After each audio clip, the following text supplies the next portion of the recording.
Hello, everybody, and welcome to another Destiny Movie Night Hangout. It's a series we'll be looking at here today is Narcos, a Netflix original. We'll only maybe be going into details from the story from the first couple episodes. And I'm here today with my guest, Victor, who's all the way visiting us from Sweden. Hi, Victor. Hello. So, Victor, you were just watching some of the Narcos series today. Why don't you fill the viewer in on the first couple episodes up to where you're at?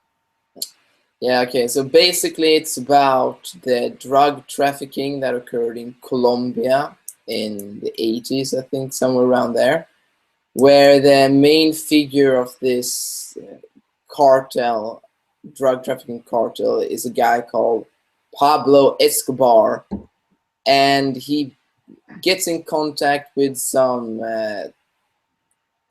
cocaine manufacturers in Peru, and they start working together and make lots of cocaine.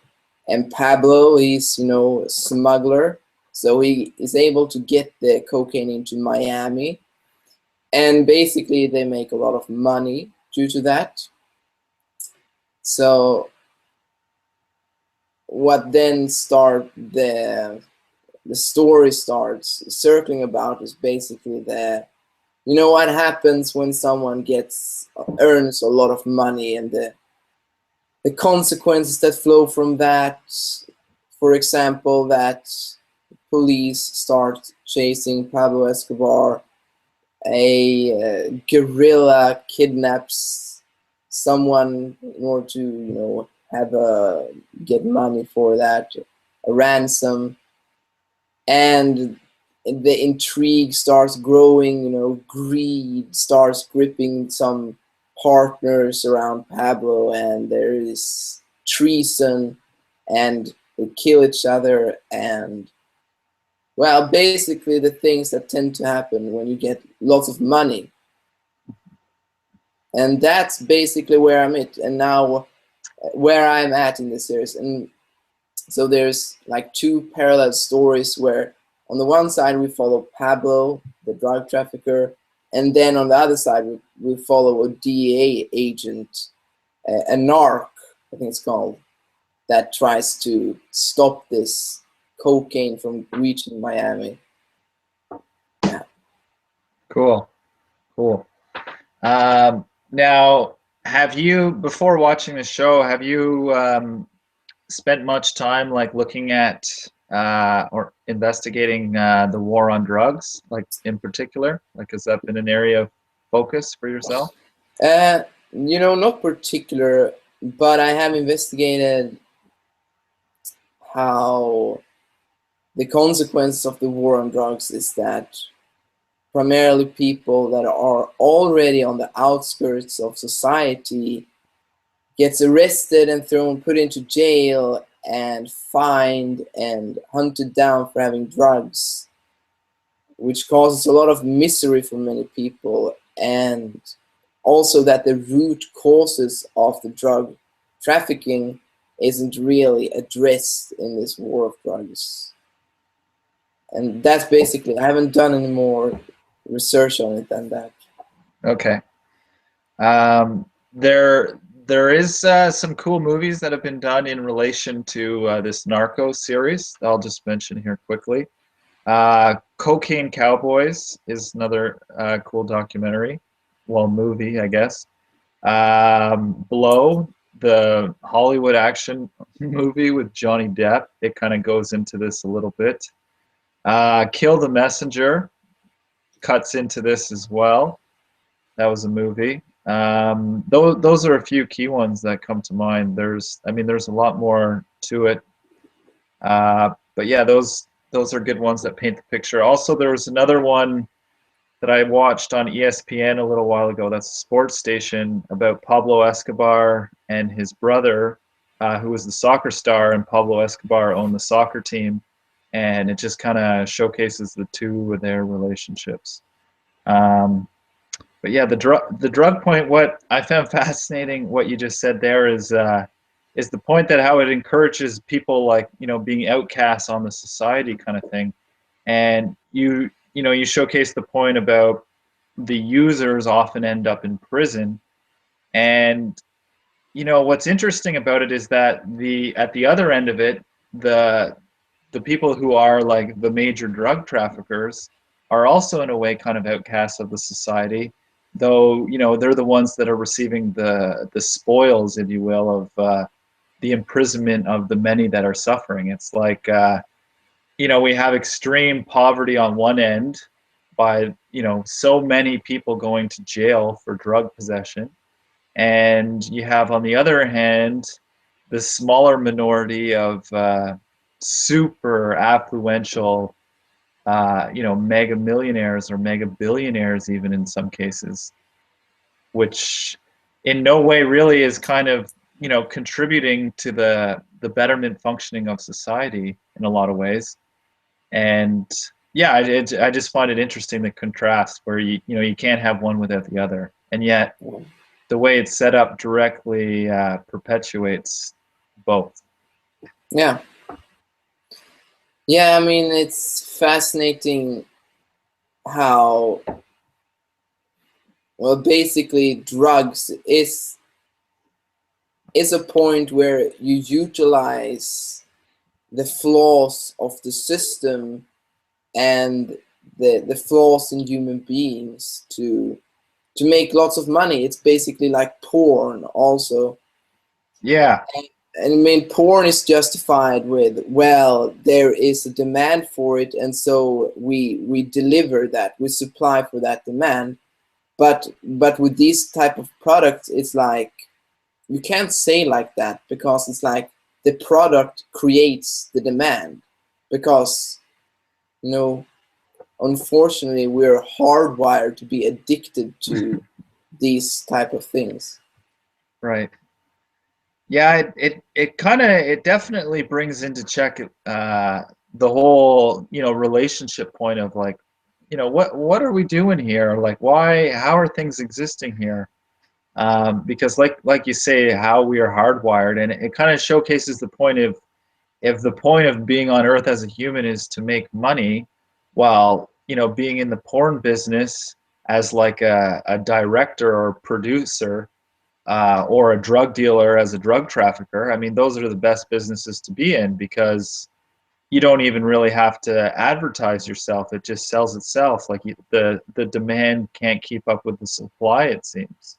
Yeah, yeah, it's interesting. And also, it's not that, for example, drug, you know, it's not like other businesses are innocent in this, in trying to tap into the, you know, the hardwired nature of the human being. Because if we look at, for example, the companies that make snacks, like, is it called chips? You know, Okay. like Pringles. Yeah. You know, there's an entire science there in trying to combine, you know, the right amount of salt taste with the right amount of sugar. Oh And yeah. that particular, when you hit that sweet spot, it's like you can't stop eating. That's exactly right, and combined with the fat there as Yeah. well. Yeah. No, And that's the totally. same. Yeah. Yeah.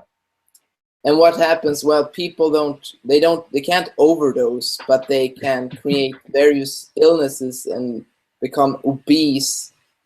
So it's fascinating that, you know, in our current system, this capitalistic system, we shut our eyes to the consequences that are created for people to become rich, which most often there are like nasty things being done to create those wealth. Right. Yeah, that's so fascinating. I like the point you brought up earlier just too about, you know, the big question of address, and this was kind of a paramount concern for me when I first became interested in the whole war on drugs. like that it apparently is something the government is trying to combat and the militaries are trying to fight, is the whole point of the trafficking and how things move through the various channels and whatnot, and the extent to which it is just, you know, human relations, and that payoffs essentially, that it's being allowed for certain, you know, channels to move certain product this way, that way, and for other people to not be allowed, or, you know, certain points of enforcement, that it's a war in and of itself as to who gets to be paid, kind of thing, like a fight for the money. And the military, you know, what I found through my investigations into the war on drugs is that the military and police are very much at the forefront of the channeling of who and how the drug flows move, Yeah. which is, I mean, just kind of goes. It's always kind of made me question the point of the military in any society. Like the starting point being, you know, we're here to serve and protect, like you're fighters to fight the other gang, uh, which is the other country's military or whatever, or protect against the terrorists.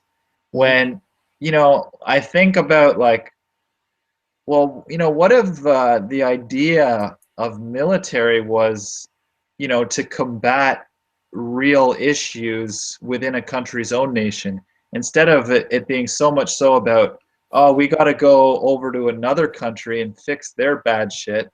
Why Yeah. don't we, you know, like why isn't it more like, you know, the military is kind of like the first arm of labor, so to speak.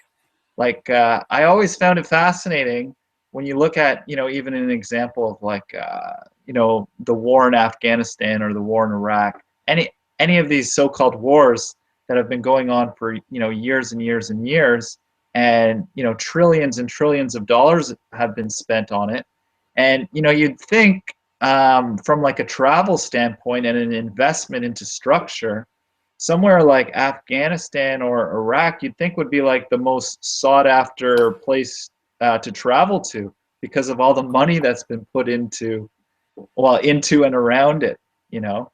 But it's the exact opposite. Like the infrastructure is very much shot to shit. No pun intended. Mm.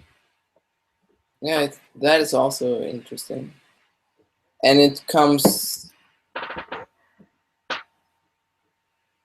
I mean, it basically shows this point of, for example, the military industrial complex and how that is sustained through war. That is like a very destructive thing, and, you know, creating weapons and making money that way. So yeah, and I think that this series is a cool example of how,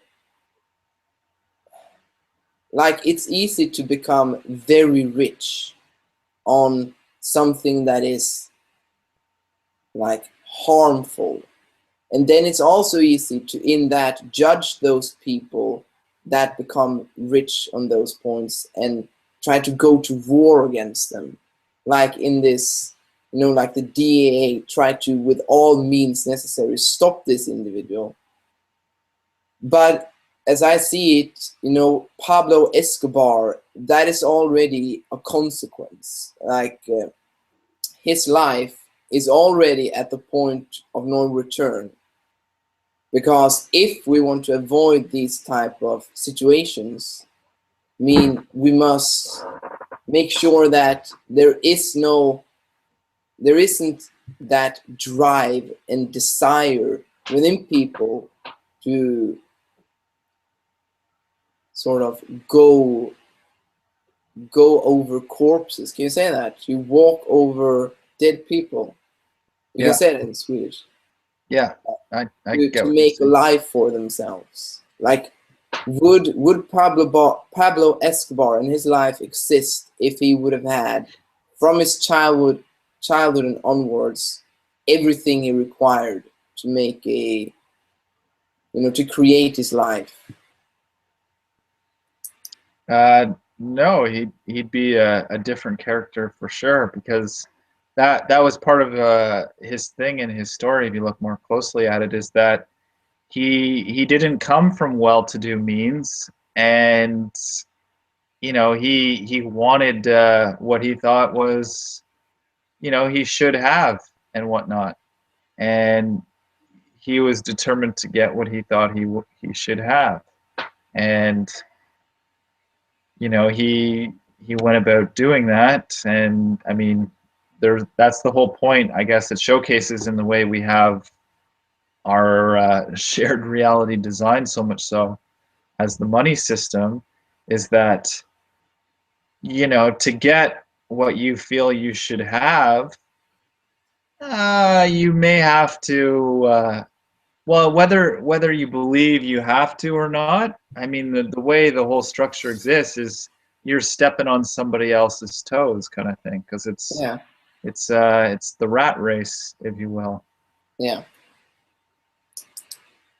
yeah. It's a fascinating point that, and it's also reflected, for example,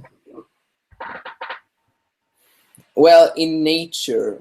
Let's say you go out and do some gardening, and you pull up some weeds, okay, Okay. and then your garden gets so nice, but then you've actually killed these weed plants. And the same goes with, for example, yeah, the money system and making money in this world system. Not, it could be different, but at the moment we have structured it in such a way that in order to survive, you must compete. There is only so much money for you to get, and in order to have that little money, you must shove aside your neighbor and run towards that small pile of money. I with that regard, I thought it would be interesting if we even, let's say we have the system kind of how it exists today, but there was like particular timelines about it, where for example, let's say the system is structured more like the game Monopoly, if you will, where when you begin the game of Monopoly, it's not like somebody has $5 million and another person has $10.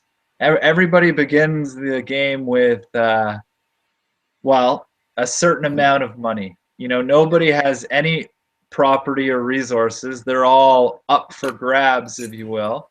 Yeah, And how you can go about obtaining them are through like a structured approach, where mhm, you take turns, if you will. Like everybody has yeah, a turn, and everybody has the same amount of money, which is like their vote or their choice as to what they want to do with their turn, and how they move about to a certain extent.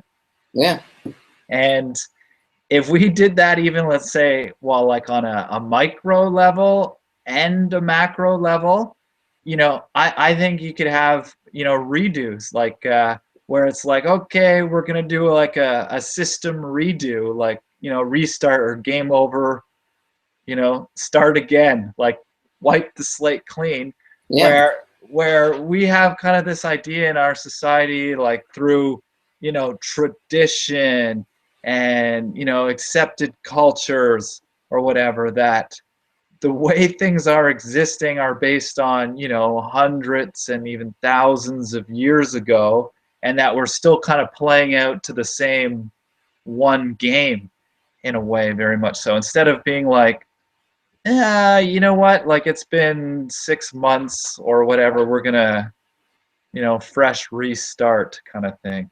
Like yeah. That would be like awesome. why do we have to have like such carryover? Like the Yeah, debt essentially is just the only thing that carries over.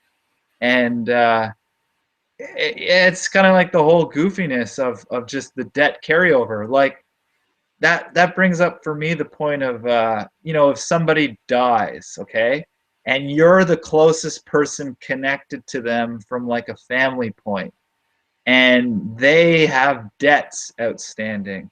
It's not like the slate is clean all of a sudden, because you knew them, or from a blood perspective, you were closest blood related.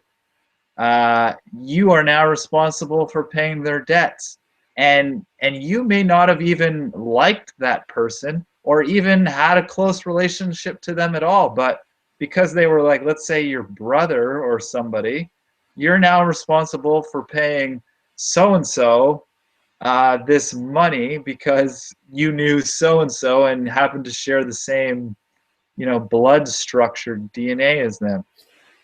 It's not like that in Sweden, by the way. Oh, really? But that is fucked up. Oh, I didn't. Wow. Pardon my ignorance. I assume that was the case everywhere. Maybe just in slave America. I mean, Yeah, yeah. That North America. sounds like extremely fucked up situation. Yes. Hmm.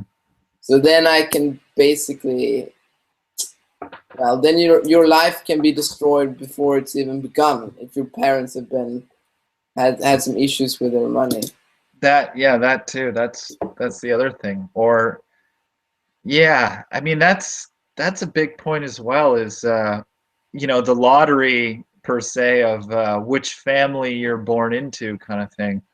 Like, are you born into a family of means, of privilege, or not so? And then what are the families and the people around you? Like, what's the environment that you're born into? It's, I mean, these are topics that seldom get discussed in the public arena, if you will, when Yeah. very much, they're pertinent to the outflow of things here. Which brings to mind something you'd mentioned when we were chatting off camera. There is the point of essential services within a society, where there's so many jobs, points of labor, that are directly necessary for the functioning of said society. And specifically saying, like, why not have it as a point where the points of employment within different points, or as education, is that the labor moves around. Like, we got onto that discussion as an outflow of talking about the greed point, that once you're a king drug pin, seldom do you just say, hey neighbor, do you want to take the throne for a while? Like, I have more than enough money. Yeah. Your turn to collect, and then next month we can rotate it over to Rodriguez or whoever. Yeah. I mean, I actually saw a film about a Swedish politician, like a local politician, and he every month he worked with like different parts of his in his municipality. For example, he was with the garbage emptiers, the garbage guys, and he went to the local preschools and worked there. And it's a cool point to do that, because then you get to appreciate more what is the building blocks of your society. Definitely. And I think that would really be, I think that would kind of set the stage for kind of everybody being involved and passionate about the country, or, place of residence, and even be able to kind of like see how the world functions on a big scale, if you will. Because if we directly enroute our education, like from a basic level, in our upbringing development, with the labor force, we could kind of have a good child labor, if you will, here, where like the labor is directly connected to the education, and then everybody knows what's going on to a certain perspective because they were directly exposed to what's going on. on a micro and macro scale. So I think that would open up the potential for anyone and everyone, you know, to be and well become by default, if you will, a world leader, so to speak. And then it's not like this grandiose, you know, hierarchy, monarchy type thing where it's these certain family lines that are calling the shots, and it's based on this this lottery design and just kind of continuing to play out a certain debauchery, if you will.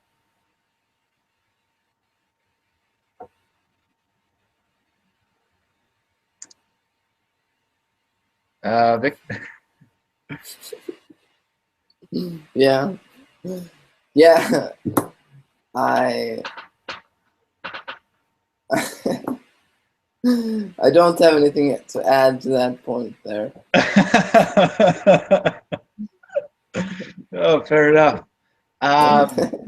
Well, I can add to that some more. I mean,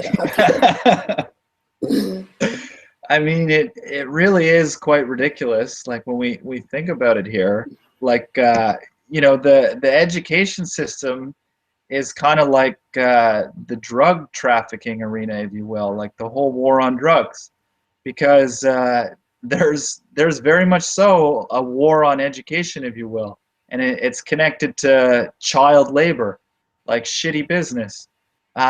Because if you look at any country that's deemed to be a first world country, the basic goods you have in that country are the result of like the backs of the labor of the majority in a third world.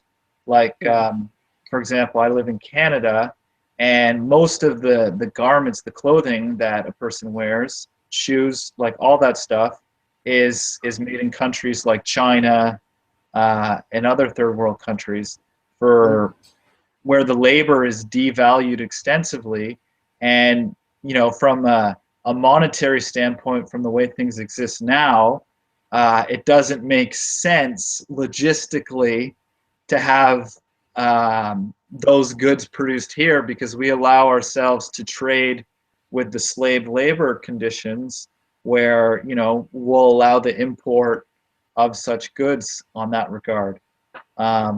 When all in all, we're doing a real disservice. Like it's extensively devaluing, lowballing the quality of education and the quality of goods ultimately, in a way, because we're not opening up the fair, if you will.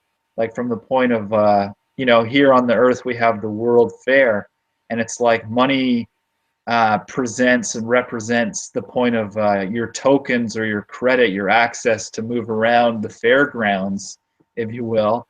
And we're saying that if you just happen to be born on this part of the fairgrounds, you know, your responsibilities are more so limited, or are strongly positioned in favor of you going into this industry and whatnot. And that industry is not necessarily well, to your benefit in any way whatsoever. And I mean, that's not really cool at all. But that plays out, you know, as kind of like the outflow of this whole well, capitalist way we have of going about, based on just, this is the history, that we're on this timeline and there's no restarts, do-overs. It's just continues, continues, continues. It's like it's funny because it kind of reflects how we exist in our own minds, um, where it's like we never pause for a moment to take a breath and give ourselves that restart, where it's like constantly from one train of thought to the next, and then, well, that's the consequence we see as our external reality. Yeah, you're breaking up a little bit, so I couldn't catch everything there. Ah, no, sorry about that. No, it's no problem. It's a little bit here and there. I got it, the most of it. So, I guess what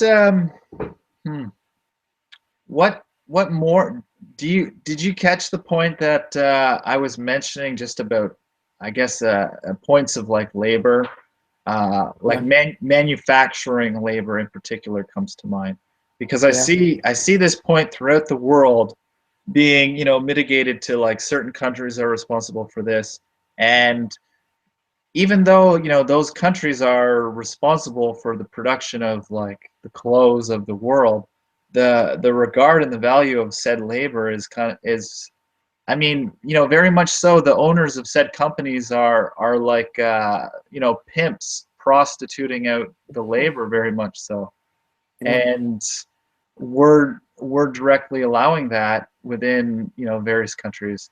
Uh, do you think there would be a practical point if, for example, the manufacturing point where we said, or the politicians of each country said, like, you know what, we're going to create jobs for our people and we're going to create like our own clothing, like your clothing will be produced locally, kind of thing. Yeah, yeah, it would be awesome.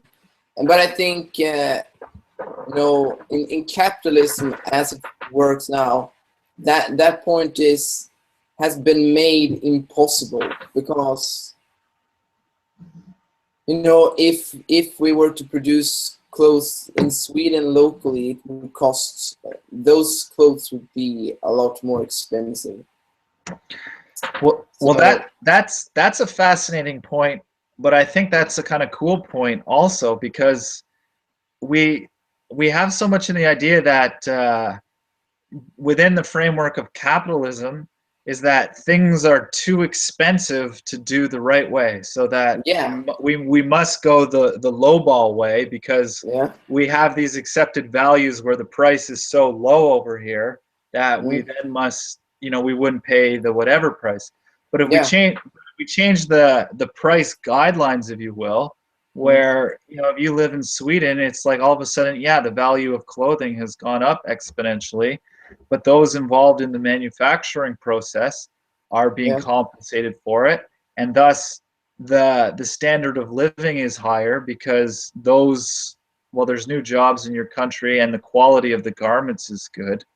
yeah, um, there actually becomes more money for more people to basically pay for such price increases, yeah, which yeah. is I mean, fat. Or it's go ahead. that's basically, as I see it, the solution. To start paying more for what is here, because then we will also receive higher salaries, and it's also required to somehow create regulations in regards to businesses, so that as a business owner you're forced to pay a certain amount of the profits to the people you employ. Right. Yeah, that is an interesting point. Recently, I've seen things that have come up more and more about unions, and Yeah, unions kind of represent that point of well, basically where like the employer is pushed to oblige the workers or meet like certain levels in terms of how much they pay the person. And I don't know. I mean, I do see like pros and cons to that point. Um, with Because, you know, the whole business standpoint, right? Where you want to make as much money for yourself as possible and get away with making as much money as possible. Now, that kind of gets us into the whole like slippery slope of how we have this lowballing that's taking place, where you want to, you know, get it as low as possible. um, it kind of opens up the point to me of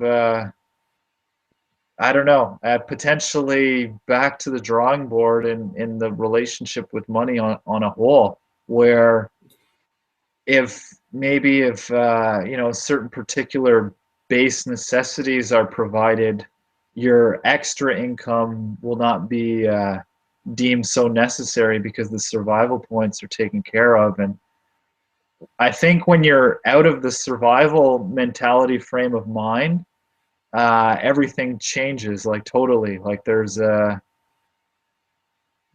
it's almost like you can't explain it when you're in it, but when you're out of it, it's like, wow, this whole world opens up. Yeah, yeah, and I see that it's something apply already in our own personal lives. For example, because I myself have noticed this tendency of wanting to lowball all the time in purchases that I make when it's not needed to do that lowballing. For example, the foods I buy for my cats, like at first it was, let me find the cheapest food that is there so I can save my money. Then it's like, but now it's more, okay, but what would be a nice food for my cats to eat? It's more expensive, but you know, that's giving the cats that quality of life is more important than feeling, I don't know, like safe with a lot of money.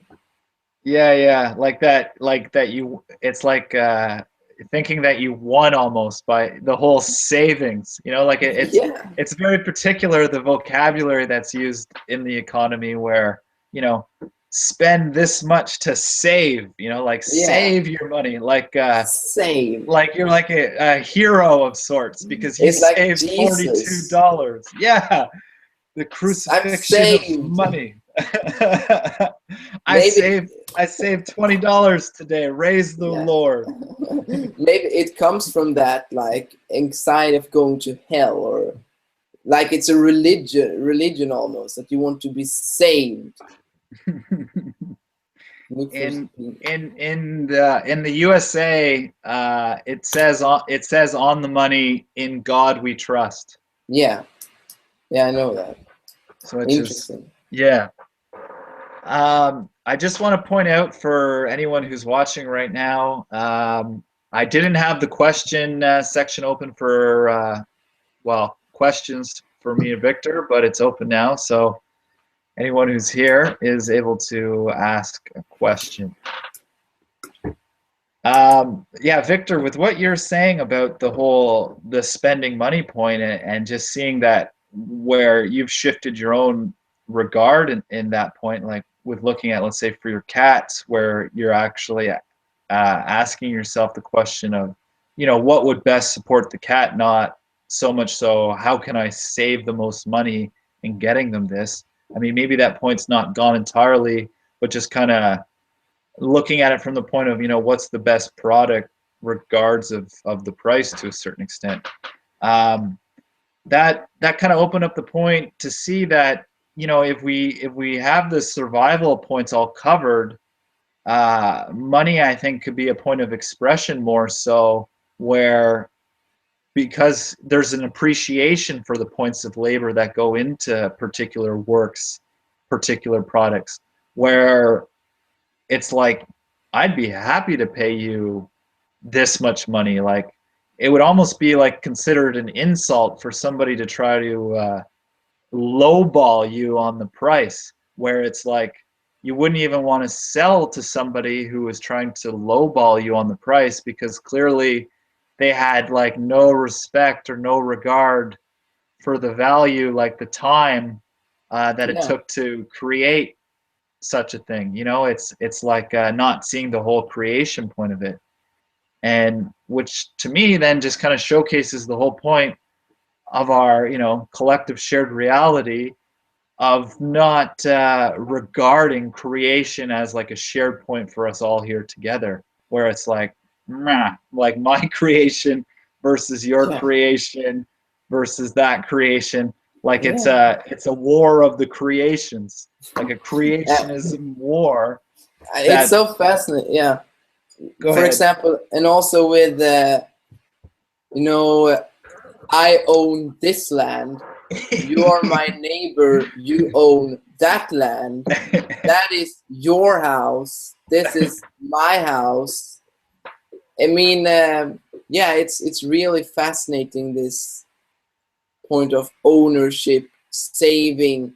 my money, and how that point, when we think that way, we become really isolated in our own small bubbles of isolated, and also in a way, you know, like misers.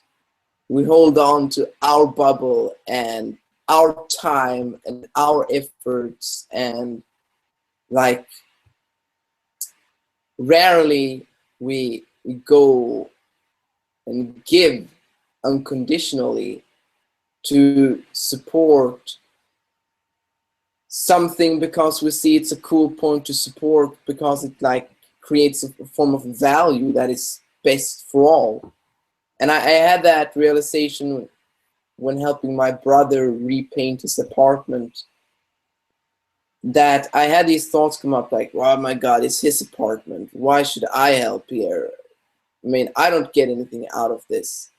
But then I also could see that, okay, I'm helping my brother here to enhance his life. To, you know, I am actually giving something of actual worth and value to my brother through giving this in my time to him like this, and you know, painting. And not only my brother, but if he sells his apartment, the next person that lives there will also benefit from, you know, the effort I put into painting that apartment effectively. And that perspective sort of goes beyond money and beyond ownership, and sort of looks at what is really here as our shared physical reality. That's a great point, Victor. It reminds me of this point I was looking at recently with regards to the future of the world, like as depicted so often so in movies and television shows, where you know it's some distant time in the future, and you look at the civilization where you know people are living, and so much so is the case is that nature is like so much so removed from it. Like you have like a total concrete jungle in many cases, and you know, often, let's say the technology is very advanced in some areas, and you have the rich and you have the poor, but it's kind of like in often cases, it's you know, there's some serious slums to it, and thinking like, you know, this is the best case design of the future, is that how we exist is so separate from you know, nature, if you will, like that which is natural or organic kind of thing.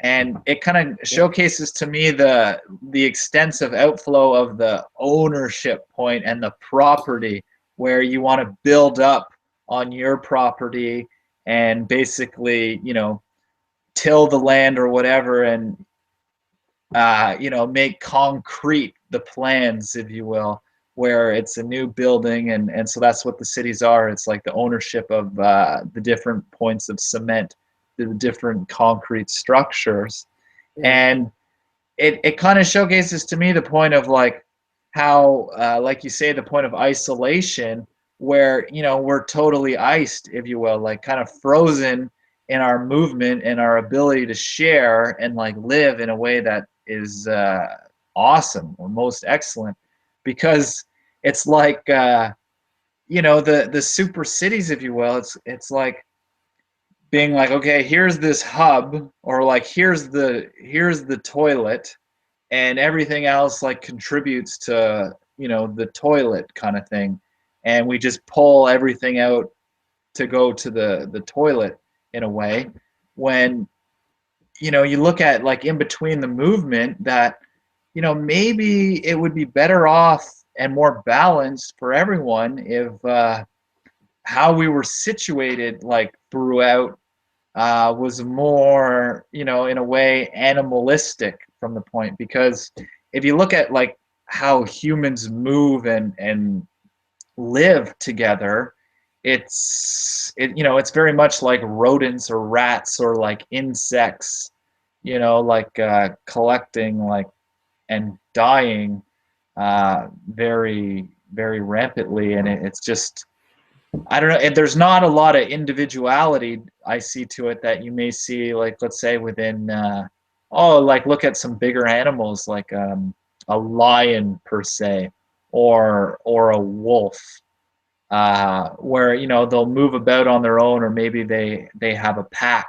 together, but it's they're not kind of just like stuck in this herd mentality of we're all kind of stuck together and we're all like fighting over that one piece of cheese kind of thing.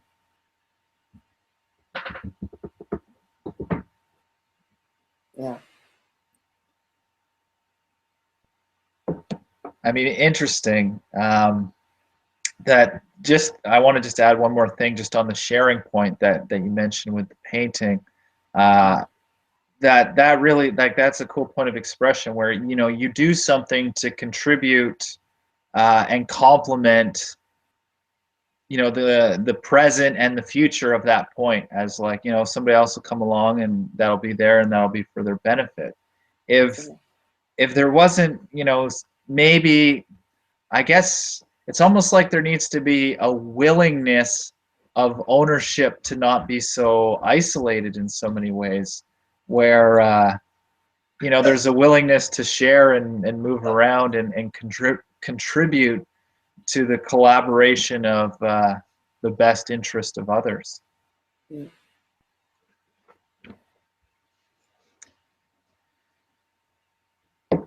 Thanks. Thanks for being here today, Victor. We definitely opened up a lot in this hangout, and I think we could continue on in several different directions that would be pretty cool to pick up on. Also, I mean, we just kind of touched on the very beginning of the show, Narcos. I think later on, or perhaps when you finished watching the show, we can have you back on the hangout and do a follow-up and take this further. Yeah, that would be cool. Awesome.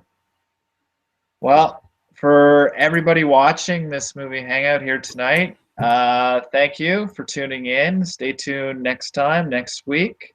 I'm not sure what the show will be that we'll be looking at next week, but we will be here next week. And thank you again, Victor, for being here. Your comments and your perspective is always welcome. You're welcome. Bye, everyone. Bye.